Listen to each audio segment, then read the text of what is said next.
So for today's video, no, papunta tayo ngayon sa SM, no. Ikipagkita tayo sa ating kapatid. Patulong siya sa papa-adjust siya ng braces. Di ko alam kung anong oras na makakarating doon, pero samahan niyo ako, guys. Okay, check.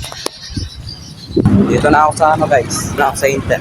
Hanap muna ako ng sakyan in this banging world. Tawag doon, the modern jeepney. Yung walang modern jeepney, ano na lang, the regular jeepney. Kasi makakarating naman tayo sa kinaroroonan natin eh. Kasi pupunta tayo ngayon sa SM. Kasi nandun yung kapatid natin. Dito na tayo sa guys, sa SM. Nahanapin na lang natin yung kapatid natin. We are inside into the building. Hello my sister, it's very nice to meet you. So guys, kasama ko na yung guys, my lovely sister. Hanap muna kami ng the terminal. So right now we have a very big problem. Wala kaming pamasahe. Pera niya, 500 bucks. Wala naman nagpaparya dito ng 500 bucks. It's very early in the morning. What they said is barya lang po sa umaga. As of right now, wala mo mga bird. Egypt. Kasi nandito kami sa Pampanga. No. Papa-adjust na yung mga bakal niya sa ngipin niya. See the weather. Very makulimlim. Sakay na kami mga birds. So guys, andito na kami. Dito siya pa-adjust ng braces. So very hot in the Philippines. You know, swak.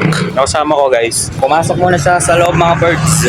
Habang ako dito, aantayin ko muna siya. Kapalipas muna ako ng oras. So guys, ano akong gagawin doon? Aantayin ko muna siya dito sa labas. Gasoline. Mga kami sa guys, sa San Simon, CDCP. Mga birds, sus na siya mga birds. Hintayin na lang kami ng jeep papuntang San Fernando. Kasi doon kami sasakay ng pauwi sa aming balay.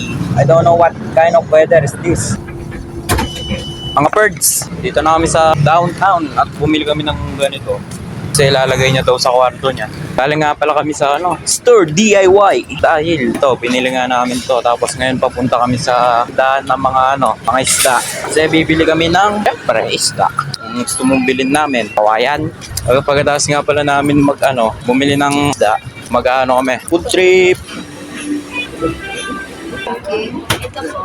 Food trip muna kami mga birds. Uwi na kami mga birds. Usog mga birds. Sabi namin pinamili mga birds. Kami. Toto Bits. Bili kami ng isda. Mamaya ako na lang papakita yung isda. Kapag di ko na pinakita, nakalimutan ko. Init! So guys, Pampanga River. Boss, ba't nandyan yan? Papataw ko yan. What a nice